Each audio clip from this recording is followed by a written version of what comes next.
Hi everyone, welcome back to another video from Wake&Tech. In this video, I'm going to show you how to clear cache on iQIYI.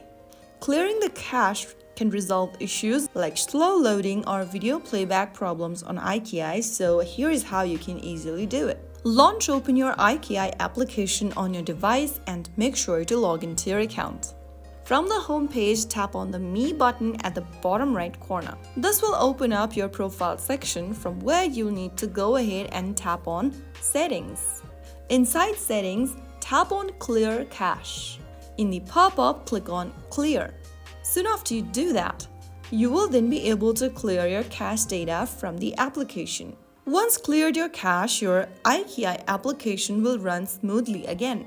So that's it for today's video. If you liked the video, go ahead and give us a thumbs up. Don't forget to subscribe to the channel and hit the bell icon so that you never miss out another upcoming upload from us. I'll see you in the next video. Stay tuned till then.